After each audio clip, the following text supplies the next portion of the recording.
So dear students, welcome you once again on my YouTube channel English tycoon. आज के module में हम study करेंगे ऑब्जेक्ट, और this is the fourth module of rearrangement series. इसके बाद एक और मॉड्यूल आएगा जो लास्ट होगा, उसमें हम एक्सरसाइज करेंगे बहुत ढेर सारे, ताकि हम प्रैक्टिस कर पाएँ rearrangement. And in my last 3 modules I have posted about it was all about subject, helping verb and main verb. अगर आपने अभी तक इससे नहीं देखा तो प्लीज़ प्ले लिस्ट में जाएँ, class 10 cross course there's a playlist by this name, और उसमें सर्च क्लिक करें और देखें, आपको मिल जाएंगे सारे वीडियो वहाँ पे। चलिए हम आगे बढ़ते हैं और देखते हैं अपने रीअरेंजमेंट सीरीज की ये चौथी स्लाइड और चौथी वीडियो, जिसमें हम स्टडी करेंगे ऑब्जेक्ट के बारे में और उसको समझेंगे।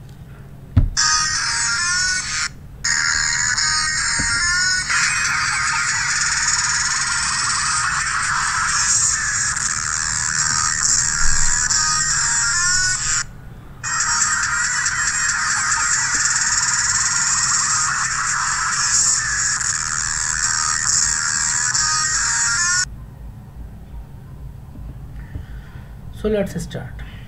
Dear student, this is the fourth module of rearrangement. अभी हम ऑब्जेक्ट के बारे में स्टडी करेंगे। हमने पहले ही पढ़ लिया है सब्जेक्ट, हेल्पिंग और मेन वर्ब, ये ऑब्जेक्ट है। देखिए ऑब्जेक्ट क्या होता है। ऑब्जेक्ट इज सिंपली, पहले भी मैंने बताया था, फिर से रिपीट कर रहा हूँ, ध्यान से सुने।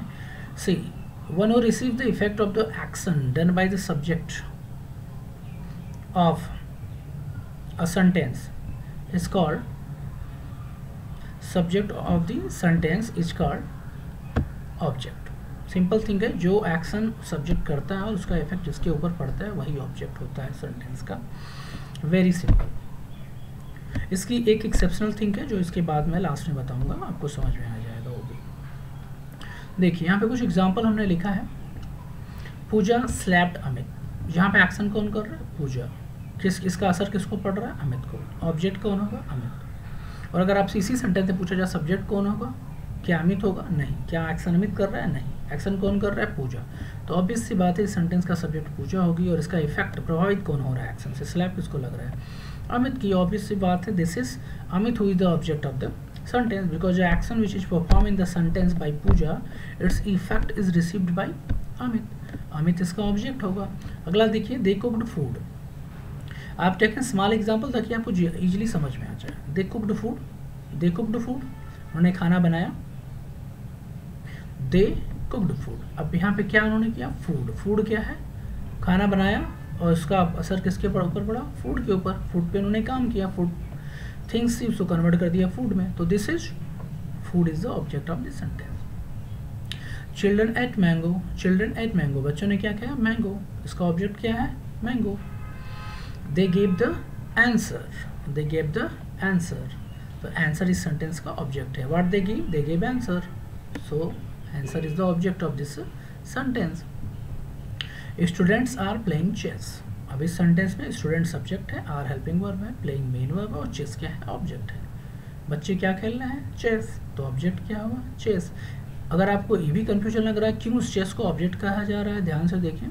क्या ऑब्जेक्ट कोई एक्शन कर रहा है? देखिए ऑब्जेक्ट की सिंपल डिफिनेशन है, ये है कि ऑब्जेक्ट एक्शन नहीं करता है। Right? Object does not do action. Who does action? Subject. Except passive as. अभी हम passive as की बात नहीं कर रहे, हम डिस्कस करेंगे उसको भी just after that. But एक कॉमन है, object does not do action, it only receive the effect of the action. तो chess ही ऑब्जेक्ट है इस सेंटेंस का, और स्टूडेंट क्या है? सब्जेक्ट है। I am giving exam. Exam इस सेंटेंस का ऑब्जेक्ट है। What I am giving? Giving exam. अगर आपको किसी सेंटेंस के ऑब्जेक्ट को पता करना है कि आपको समझ में नहीं आ रहा है कि ऑब्जेक्ट कौन है, तो जो सेंटेंस का जो सब्जेक्ट है उससे आप क्वेश्चन पुट करें, what I am doing, what I am giving. तो आंसर क्या मिल रहा है आपको? Exam. I am giving exam.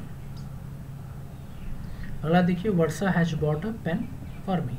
अब यहाँ पे देखिए, वर्षा सब्जेक्ट है, हैज हेल्पिंग वर्ब है, बॉट मेन वर्ब है, थर्ड फॉर्म है, अ पेन। अब यहाँ पे देखिए इस सेंटेंस में देयर आर 2 ऑब्जेक्ट्स। जैसे यहाँ पे मैंने इस एग्जांपल को लिया ताकि आपको बता सकें, किसी किसी सेंटेंस में मोर देन 1 ऑब्जेक्ट भी आ जाते हैं, ऑब्जेक्ट 1, ऑब्जेक्ट 2। सेम ऑब्जेक्ट 1 और ऑब्जेक्ट 2 आ जाते हैं। तो इस समय आप कंफ्यूज ना हो कि अरे यहाँ पे डबल ऑब्जेक्ट कैसे आ गया। This is very easy, I am just telling you. देखिए Varsha has bought a pen for me. अब यहाँ पे पेन भी ऑब्जेक्ट है, मी भी ऑब्जेक्ट है। वर्षा ने एक पेन खरीदा मेरे लिए। वर्षा ने क्या खरीदा? पेन। ये तो ऑब्जेक्ट 1 हो गया। किसके लिए? मेरे लिए। अब ऑब्जेक्ट 1, मैं इसको क्यों ऑब्जेक्ट 1, इसको देखो, वो object 1 means direct object, object 2 means indirect object. Means जो सेंटेंस का डायरेक्ट ऑब्जेक्ट होता है उसको हम 1 बताते हैं, और जो सेंटेंस का इनडायरेक्ट ऑब्जेक्ट होता है उसको हम ऑब्जेक्ट 2 मान लेते हैं। इसका एक और तरीका है, जो नॉन लिविंग है उसको आप ऑब्जेक्ट डायरेक्ट ऑब्जेक्ट मान सकते हैं, और जो लिविंग है उसको इनडायरेक्ट मान सकते हैं। फाइन। तो this is the way, keep in your mind that in a sentence there can be 2 object, direct object और इनडायरेक्ट। डायरेक्ट ऑब्जेक्ट भी हो सकता है, इनडायरेक्ट ऑब्जेक्ट भी हो सकता है। अब आप ये भी आपके दिमाग में क्वेश्चन हो रहा है कि क्यों इसको डायरेक्ट, क्या हम पेन को इनडायरेक्ट मान सकते हैं और मी को ऑब्जेक्ट डायरेक्ट मान सकते हैं? देखिए इसको पता करने का सिंपल तरीका है, जो एक्शन सब्जेक्ट कर रहा है उसका प्रभाव सबसे पहले किस पे पड़ रहा है। फॉर एग्जाम्पल वर्षा है bought a pen for me. क्या वर्षा ने क्या खरीदा? पहले पेन खरीदा होगा तब मुझे दिया होगा, कि पहले मुझे दे दिया होगा फिर बाद में पेन खरीदा होगा? ऐसा नहीं ना। तो इस तरीके से आप डिसाइड कर सकते हैं जो एक्शन सब्जेक्ट कर रहा है उसका प्रभाव पहला किस ऑब्जेक्ट पे पहले पड़ रहा है।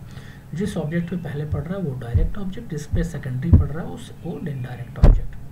For example I have bought a car for Rohit. I have bought a car for Rohit, तो पहले मैंने कार खरीदी होगी फिर रोहित को दिया होगा। ऐसा तो नहीं पहले रोहित को दे दिया फिर कार खरीदी होगी, इट्स नॉट पॉसिबल। तो डायरेक्ट इफेक्ट, पहला ऑब्जेक्ट क्या हुआ? डायरेक्ट ऑब्जेक्ट कार है, और second object means indirect object क्या है? Amit. This is a very easy way to find out. And यहाँ पे देखिए मैंने लिखा है kinds of object, direct object और इनडायरेक्ट ऑब्जेक्ट। डायरेक्ट ऑब्जेक्ट वो है, डायरेक्ट ऑब्जेक्ट को हम डायरेक्ट ऑब्जेक्ट 1 से इंडिकेट करते हैं, डायरेक्ट को ऑब्जेक्ट 2 से इंडिकेट करते हैं। पहले ही मैंने बता दिया कैसे आप फाइंड आउट करेंगे सेंटेंस में डायरेक्ट ऑब्जेक्ट कौन है, इनडायरेक्ट ऑब्जेक्ट कौन है। जिसका इफेक्ट वर्ब सब्जेक्ट के एक्शन का जो इफेक्ट है, जो उसके ऊपर जिस ऑब्जेक्ट के ऊपर पहले पड़ रहा है वो डायरेक्ट होगा, जिसके ऊपर सेकेंडली पड़ रहा है वो इनडायरेक्ट होगा। ये सिंपल मेथड है। By this method you can identify very very easily. I hope this is clear to you. कुछ एग्जाम्पल मैंने लिखा हुआ है, इसको देखिए। डायरेक्ट और इनडायरेक्ट दो ऑब्जेक्ट लिए हैं ताकि आपको समझ में आ जाए। Mother has given me some money. Mother has given me some money. यहाँ पे देखिए मी ऑब्जेक्ट है, some money.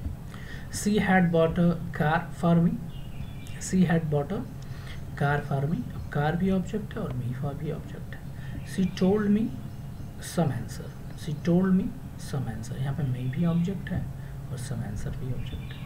Ram has deposited his fee in the school. Ram has deposited fee भी ऑब्जेक्ट है इन द स्कूल। फाइन, तो school भी object है। Teacher has given result to student. Result object है और स्टूडेंट भी ऑब्जेक्ट है। इसमें आप डायरेक्ट ऑब्जेक्ट रिजल्ट हो जाएगा, इनडायरेक्ट ऑब्जेक्ट स्टूडेंट हो जाएगा। ठीक है। They have got money and books. They have got money and book. उनको दो चीज़ें मिली, मनी और बुक। तो यहाँ पे दो चीज़ें हैं, मनी और बुक, ये दोनों ही ऑब्जेक्ट हैं। I hope this is clear to you. कि एक सेंटेंस में दो ऑब्जेक्ट भी आ सकते हैं, डायरेक्ट ऑब्जेक्ट जिन्हें हम डायरेक्ट और इनडायरेक्ट ऑब्जेक्ट कहते हैं, जिसका इफेक्ट डायरेक्टली पड़ता है, एक्शन का इफेक्ट फर्स्ट पड़ता है, डायरेक्ट ऑब्जेक्ट हो जाता है, और जिसका इफेक्ट जिस पर सेकेंडरी पड़ता है वो इनडायरेक्ट ऑब्जेक्ट हो जाता है या सेकेंड ऑब्जेक्ट हो जाता है। बहुत ही सिंपल है, आप इसे ईजिली समझ सकते हैं। आई होप कि आपको ऑब्जेक्ट भी समझ में आ गया पूरी तरह। और this is the fourth module and this is going to complete, and in the next module which I am going to post, we are going to do exercise. We will do exercise around 20. We will discuss और हम उसको rearrange करेंगे और देखेंगे कि जो हमने पढ़ा वो हमें लर्न है कि नहीं, और उसको हम अपनी आंसर में अप्लाई कर पा रहे हैं कि नहीं। So dear students, see you in my next video. So till then you keep watching, keep sharing and keep studying. Good luck. Good bye. अगर आप मेरे चैनल पर नए हैं तो please subscribe my channel and press the bell icon, ताकि आपको मेरे सारे लेटेस्ट वीडियो की नोटिफिकेशन सबसे पहले मिले।